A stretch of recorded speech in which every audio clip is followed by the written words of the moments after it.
Assalamualaikum warahmatullahi wabarakatuh. Di sini saya akan memaparkan sedikit tentang penilaian tes dan penilaian non-tes. Sebelum saya memaparkannya, alangkah baiknya saya memperkenalkan diri saya terlebih dahulu. Nama saya Aulia Rahmi dari Universitas Negeri Medan, jurusan Pendidikan Fisika, kelas Fisika di B 2018. Dan materi ini diampu oleh mata kuliah penilaian autentik. Dan untuk mempersingkat waktu, kita langsung kepada pokok pembahasan yang akan kita bahas. Jadi di sini kita ada membahas dua pokok bahasan. Yang pertama itu pengertian dari penilaian tes, dan yang kedua itu ada pengertian dari penilaian tes. Dan di dalam penilaian tes ini ada fungsi penilaian tes, teknik penilaian tes, penggolongan tes, hal yang perlu diperhatikan dalam melakukan tes, dan kriteria tes. Dan pengertian penilaian non-tes ini berisikan fungsi dari penilaian non-tes, dan yang kedua itu ada teknik penilaian non-tes, dan yang ketiga itu ada langkah-langkah dari penilaian non-tes. Dan kita langsung masuk ke pengertian dari penilaian tes, yang dimana kita ketahui tes adalah suatu alat pengumpul informasi yang bersifat lebih resmi bila dibandingkan alat-alat yang lain, karena penuh dengan batasan-batasan yang ada. Jadi di sini dapat kita simpulkan penilaian tes adalah alat yang direncanakan untuk mengukur kemampuan, keahlian, atau pengetahuan. Jadi begitulah pengertian dari penilaian tes. Nah, sekarang kita masuk ke fungsi penilaian tes. Yang dimana di sini ada dua fungsi. Yang pertama itu adalah sebagai alat pengukur terhadap peserta didik. Yang dimana dalam hubungan ini tes berfungsi untuk mengukur tingkat perkembangan atau kemajuan yang telah dicapai oleh peserta didik setelah mereka menempuh proses belajar mengajar dalam waktu jangka tertentu. Dan yang kedua itu sebagai alat pengukur keberhasilan program pengajaran. Dan dalam hubungan ini, melalui tes tersebut akan dapat diketahui sudah seberapa jauh sih program pengajaran yang telah ditentukan, seperti itu. Nah, kita sekarang masuk ke teknik penilaian tes. Ini ada 3. Yang pertama itu ada penilaian tertulis, yang dimana teknik di sini itu soal dan jawaban yang diberikan kepada peserta didik dalam bentuk tulisan. Dan yang kedua itu tes lisan, yang dimana teknik di sini itu belajar pertanyaan dan jawabannya itu disampaikan dalam bentuk lisan ataupun bisa secara spontan. Dan yang ketiga itu tes perbuatan, yang dimana teknik di sini itu untuk menuntut peserta didik mendemonstrasikan kemampuan yang dimiliki melalui untuk kerja peserta didik tersebut. Nah, sekarang kita masuk ke dalam bahasan penggolongan tes, yang dimana penggolongan tes ini pun ada beberapa bagian di dalamnya. Yang pertama itu penggolongan tes menurut sifatnya. Dan ini juga terbagi menjadi 2, yang dimana tes verbal dan tes non-verbal. Yang dimana tes verbal ini menggunakan bahasa sebagai alat melakukan tes, dan bisa secara tulisan maupun secara lisan. Dan tes non-verbal yang kedua ini tidak menggunakan bahasa, melainkan menggunakan gambar, agar respon dari peserta didik tersebut langsung terlihat di depan pendidiknya tersebut. Gitu. Nah, sekarang kita masuk ke dalam penggolongan tes menurut tujuannya. Di sini itu terbagi menjadi 6 bagian. Yang pertama itu ada tes bakat, yang dimana tes bakat ini untuk menyelidiki bakat seseorang untuk mengetahui kemampuan dasar peserta didiknya. Dan yang kedua itu ada tes intelijensi, yang dimana untuk mengetahui tingkat kecerdasan seseorang. Dan yang ketiga itu tes prestasi belajar, yang dimana untuk mengetahui prestasi seseorang dari peserta didik dari mata pelajaran yang telah diberikan sesuai targetnya atau tidak. Dan yang keempat itu ada tes diagnostik, yang dimana ini untuk menggali kelemahan atau problem yang dihadapi peserta didik, terutama pada saat proses pembelajaran berlangsung. Dan yang keenam itu ada tes sikap, yang dimana di sini itu untuk mengetahui sikap seseorang peserta didik terhadap sesuatu. Dan yang terakhir itu ada tes minat, yang dimana tes minat ini untuk mengetahui minat peserta didik terhadap hal-hal yang disukai peserta didik tersebut. Dan langsung kita masuk ke dalam penggolongan tes menurut pembuatannya. Dan di sini juga terbagi menjadi 2 bagian. Yang pertama itu ada tes berstandar, dan yang kedua itu ada tes buatan guru. Yang dimana tes berstandar di sini itu adalah tes yang memiliki aturan atau prosedur yang seragam untuk menentukan nilai dan administrasinya. Dan yang kedua itu ada tes buatan guru, yaitu tes yang difokuskan pada tujuan instruksional untuk kelas tertentu. Yang dimana tes buatan guru ini adalah tes yang dibuat oleh guru untuk kepentingan prestasi belajar. Dan kita masuk ke dalam penggolongan tes menurut bentuk soal, yang dimana di sini juga terbagi menjadi 6 bagian. Yang pertama itu ada tes uraian, yang dimana di sini itu memberikan kesempatan kepada murid menjawab secara bebas dengan uraian. Yang kedua itu ada tes objektif, yang dimana di sini juga murid tersebut bebas menjawab, tetapi harus secara berurutan. Dan yang ketiga itu ada namanya benar salah, yang dimana di sini itu bentuk soal ini memiliki dua kemungkinan, yaitu benar atau salah, dan bisa juga ya atau tidak. Dan yang keempat itu ada pilihan ganda, yang dimana soal di sini itu memberikan pilihan jawaban pada soal yang diberikan. Dan yang kelima itu ada menjorok, yang dimana terdiri dari kumpulan soal dan kumpulan jawaban, yang keduanya dikumpulkan pada dua kolom yang berbeda. Dan yang terakhir itu ada jawaban singkat dan melengkapi. Dan di sini itu suatu kalimat bertanya dengan jawabannya.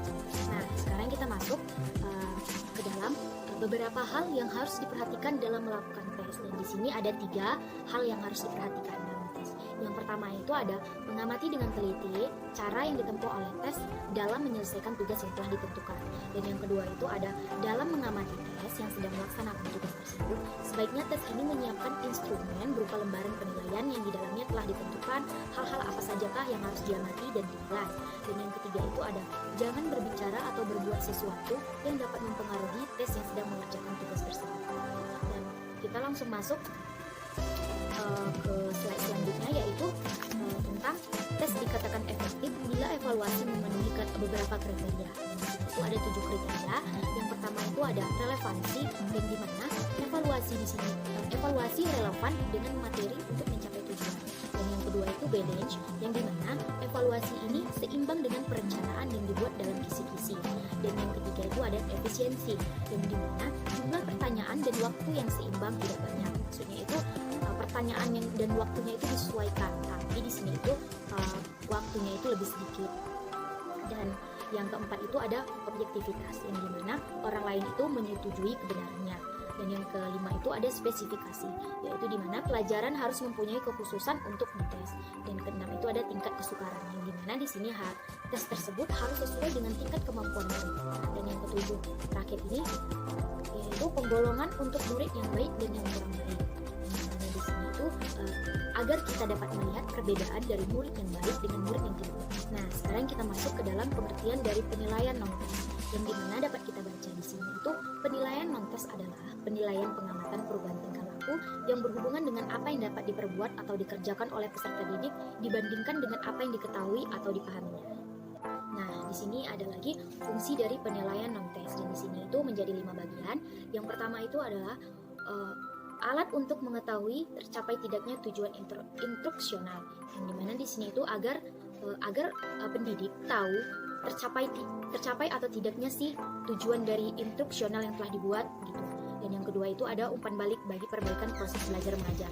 Di sini itu agar pendidik tahu bagaimana sampai sejauh mana proses pembelajaran yang telah diberikan gitu. Jadi kedepannya mulai ada perbaikan yang lebih baik lagi. Dan yang ketiga itu dalam menyusun laporan pengajuan belajar siswa kepada orang tua. Jadi di sini itu pendidik bisa menyusun laporan pengajuan belajar siswanya kepada orang tuanya gitu kan. Maksudnya di sini itu agar laporan perubahan tingkah laku atau nilai siswa ini dapat diketahui oleh orang tuanya. Dan yang keempat itu ada dapat digunakan untuk menilai berbagai aspek kognitif, tapi juga aspek efektif dan psikomotoriknya. Dan sini pendidik agar dapat menilai secara jelas dari tingkah laku dan nilai yang telah dilihat oleh pendidiknya. Dan yang kelima itu dapat memberikan pertanggungjawaban atau accountability dari pihak sekolah pada pihak-pihak yang lain. Jadi di sini itu agar pendidik gitu kan dapat mempertanggungjawabkan penilaian dari non-tes ini gitu. Nah, sekarang kita masuk ke dalam teknik-teknik penilaian non-tes, yang dimana di sini ada yang pertama itu namanya observasi atau pengamatan. Jadi di sini ciri-ciri dari observasi ini dapat kita lihat. Yang pertama itu ada dilakukan sesuai dengan tujuan yang dirumuskan terlebih dahulu. Jadi sebelum melakukan observasi, alangkah baiknya kita harus membuat dulu tujuan kita apa gitu, agar di observasinya kita itu berjalan dengan lancar. Yang kedua itu direncanakan secara sistematis.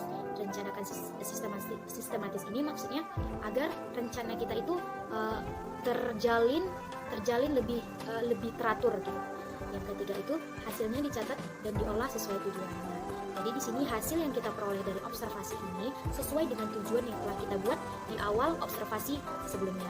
Yang keempat itu perlu diperiksa ketelitiannya. Jadi kita di sini itu kita harus melihat kembali laporan-laporan yang telah dibuat dari hasil observasi dan mungkin masih ada kesalahan yang lain, jadi masih bisa diperbaiki untuk kedepannya. Dan kita masuk ke dalam langkah-langkah menyusun observasinya. Yang pertama itu merumuskan tujuan, dan yang kedua itu merumuskan kegiatan, dan ketiga menyusun langkah-langkah, yang keempat menyusun kisi-kisi, dan yang kelima menyusun panduan observasi, dan enam menyusun alat penilaian. Nah, sekarang kita masuk ke teknik-teknik penilaian tes yang ketiga, yaitu ada yang namanya wawancara atau interview. Dan langkah-langkah penyusunan wawancara ini juga ada 5. Yang pertama itu ada perumusan tujuan. Jadi sebelum kita melakukan wawancara, kita harus tahu untuk apa kita melakukan wawancara tersebut, ataupun apa sih tujuan kita untuk melakukan wawancara tersebut gitu. Dan yang kedua itu ada perumusan kegiatan atau aspek-aspek yang dinilai. Jadi di sini sebelum kita melakukan wawancara, kita harus merumuskan atau mengumpulkan aspek-aspek apa saja yang harus kita nilai sewaktu wawancara berlangsung. Dan yang ketiga itu penyusunan kisi-kisi. Jadi di sini itu penyusunan kisi-kisi di sini itu dimaksudkan untuk apa saja yang perlu dipertanyakan pada saat wawancara berlangsung, agar tujuan kita itu dapat berjalan dengan lancar gitu, tidak melembar kemana-mana. Dan yang kelima itu ada lembaran penilaian. Yang keempat itu ada penyusunan pedoman wawancara, yang dimana penyusunan pedoman wawancara di sini itu kita harus mengikuti proses-proses bagaimana wawancara itu berjalan dengan baik. Dan yang kelima itu ada lembaran penilaian. Dan yang terakhir ini bisa kita lihat, jadi kita harus menyimpulkan atau mencatat lembaran penilaian dari hasil wawancara atau interview yang telah kita lakukan. Jadi di dalam wawancara ini juga ada 2 jenis wawancara yang dapat dipergunakan sebagai alat evaluasi atau sebagai alat tes. Yang pertama itu ada wawancara terpimpin, yang dimana wawancara terpimpin ini wawancara yang berstruktur atau wawancara yang sistematis. Jadi di sini tuh dia ada batasan-batasan tertentu. Yang kedua itu ada wawancara tidak terpimpin, atau sering kita kenal dengan istilah wawancara sederhana. Jadi di sini itu dia wawancaranya itu bersifat tidak sistematis. Jadinya kita hanya bertanya sesuka hati gitu. Tidak ada batasan-batasan terkhusus untuk wawancara. Dan kita masuk ke dalam teknik penilaian non-tes yang ketiga, yaitu angket. Yang dimana langkah-langkah penyusunan angket di sini itu yang pertama itu merumuskan tujuan. Jadi sebelum kita membuat angket, kita harus merumuskan tujuan, apa tujuan kita melakukan memberikan angket ini kepada peserta didik gitu. Yang kedua ini ada merumuskan kegiatan. Jadi di sini kita harus merumuskan kegiatan apa saja yang kita buat setelah tujuan selesai gitu. Dan yang ketiga itu menyusun langkah-langkahnya. Jadi sebelum kita membuat angket, alangkah baiknya kita menyusunkan langkah-langkah apa saja yang akan ada di dalam angket tersebut. Dan yang keempat itu menyusun kisi-kisi. Karena sini itu sebenarnya tidak jauh beda dengan menyusun langkah-langkah dengan kisi-kisi. Bedanya itu di menyusun kisi-kisi di sini itu pertanyaan apa aja sih yang harus kita buat gitu kan di dalam angket tersebut. Dan yang kelima itu menyusun panduan angket. Jadi di sini yaitu kita harus memiliki aturan dalam menyusun panduan angket. Dan yang keenam itu ada menyusun alat penilaian. Jadi angket di sini tersebut juga memiliki penilaian yang berbeda ataupun secara menyeluruh. Jadi tidak sembarangan asal-asalan dalam menyusun angket. Dan di sini kita dapat melihat macam-macam dari kuesioner angket, yaitu ada 2, ditinjau dari segi siapa yang menjawab gitu kan. Jadi di sini ada terbagi lagi menjadi 2, kuesioner langsung dan kuesioner tidak langsung. Jadi di sini kuesioner langsung di sini itu adalah seseorang yang dapat menjawab langsung angket yang telah diberikan. Dan kuesioner tidak langsung ini melainkan kita membutuhkan informasi bawahannya atau keluarganya yang lain seperti adik ataupun kakaknya ataupun abangnya seperti itu. Dan yang kedua itu macam-macamnya ditinjau dari segi cara menjawabnya, yang dimana kuesioner tertutup dan kuesioner terbuka. Dan dimana kuesioner tertutup ini adalah yang disusun dengan menyediakan pilihan jawaban lengkap sehingga pengisi hanya tinggal memberi tanda pada jawaban yang dipilih. Dan kuesioner terbuka di sini itu disusun sedemikian rupa sehingga pengisi bebas mengemukakan pendapatnya. Dan teknik penilaian non-tes yang keempat itu ada yang namanya catatan anekdot, yang dimana catatan anekdot ini memiliki syarat-syarat sebagai berikut juga. Yang pertama itu objektif, dia harus bersifat objektif jelas.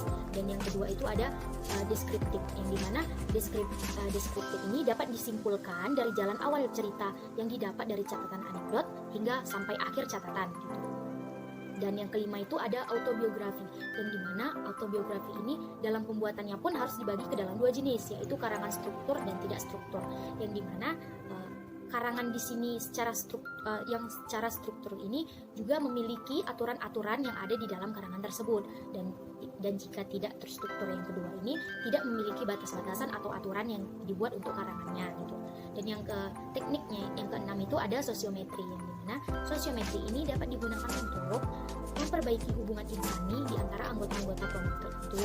Yang kedua itu ada menentukan kelompok kerja, dan yang ketiga itu meneliti kemampuan pemimpin seseorang individu dalam kelompok tertentu untuk suatu kegiatan tertentu. Selanjutnya, yang ketujuh itu ada skala penilaian atau rating skala, yang mana skala penilaian itu digunakan untuk mengetahui keterangan tentang suatu proses pembelajaran.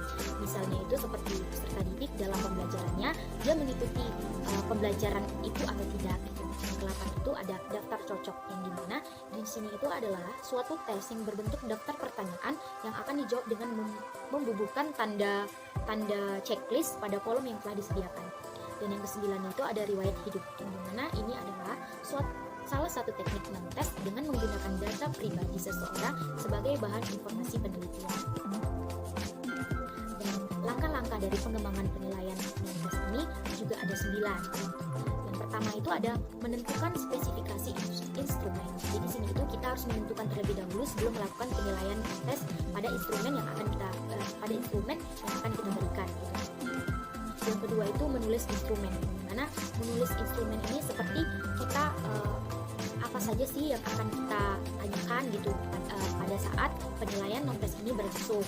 Yang ketiga itu ada menentukan skala pengukuran. Jadi di sini itu kita harus menentukan skala pengukuran apa saja sih yang kita ukur pada saat penilaian non-tes ini berlangsung gitu. Setelah itu yang keempat ada yang namanya menentukan penskoran. Jadi di sini itu kita harus menentukan berapa skor untuk jawaban yang kita perlukan dan jawaban salah atau tidaknya gitu. Dan yang kelima itu ada menelaah instrumen. Jadi sebelum kita melakukan pengembangan penilaian tes ini, kita harus menelaah apakah instrumen yang kita buat ini cocok untuk peserta didiknya atau tidak gitu. Dan yang keenam itu kita harus melakukan uji coba sebelum melakukan pengembangan penilaian non-tes agar kita dapat mengetahui layak atau tidaknya penilaian non-tes ini kita berikan kepada peserta didik. Dan yang ketujuh itu ada menganalisis hasil uji coba. Jadi di sini itu kita dapat melihat bagaimana sih peserta didik memberikan jawaban dari hasil uji coba yang telah kita berikan tersebut gitu. Dan yang terakhir itu ada melaksanakan pengukuran. Jadi di sini itu kita dapat melakukan pengukuran berdasarkan hasil dari uji coba sebelumnya gitu. Dan yang ke-9 itu ada menafsirkan hasil pengukuran. Jadi di sini itu yang 9 ini kita dapat menentukan hasil dari pengukuran uji coba yang telah kita lakukan sebelumnya. Nah, baiklah, mungkin itu saja yang bisa saya paparkan. Lebih dan kurangnya saya mohon maaf. Dan semoga paparan yang telah saya berikan tersebut dapat menambah wawasan dan ilmu pengetahuan kita semua. Mungkin itu saja yang bisa saya sampaikan. Wassalamualaikum warahmatullahi wabarakatuh.